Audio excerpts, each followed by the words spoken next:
Obi bụ ekene enwe ine nkene nwoke kene nwaanyị kene ihe na-ebulili Igbo ya ọha na eze ndị Igbo ebulu mbata n'ụbọchị nke taata ụja ji bịa bụ okwu dịle Okongwu Dibia na Onye Eze Jizọs.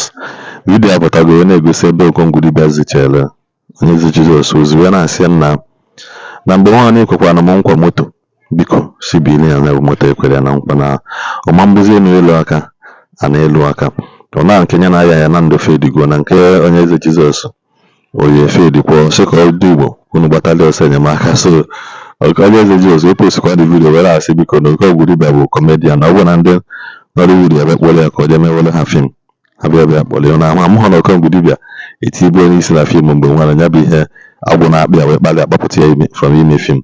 Mana biko soro na ekwu nene vidiyo ebe Okongwu Dibia na-adọ Onye Eze Jizọs vam ka ọ dọgbue maka moto Onye Eze Jizọs were ya na nkwa a na mezo. Ngwa nene na vidiyo kwa n'ofu.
Hey, this boy is just so good.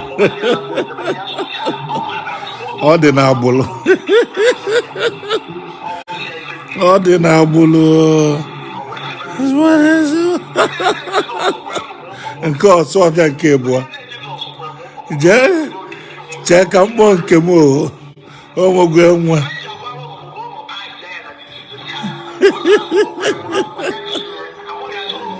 Very funny boy. Delicy.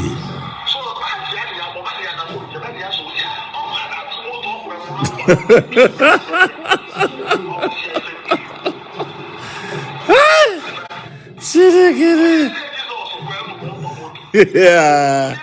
Oh, can see.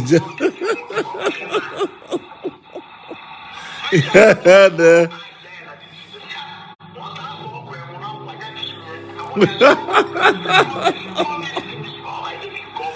Yeah.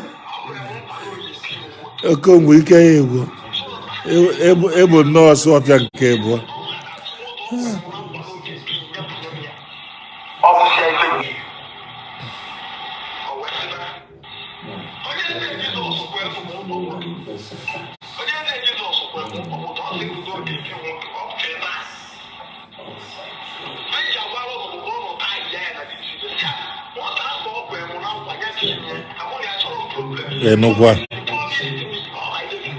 Enokwana.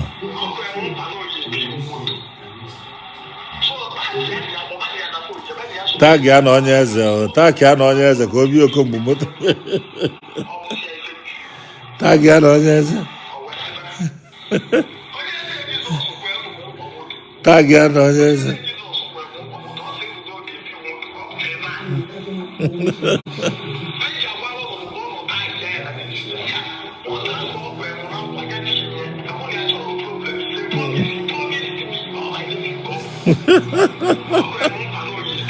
Biko ndị Nollywood kpọrọ nwanne nwoke a kpọrọ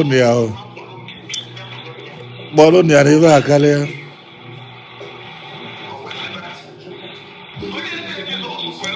Yeah,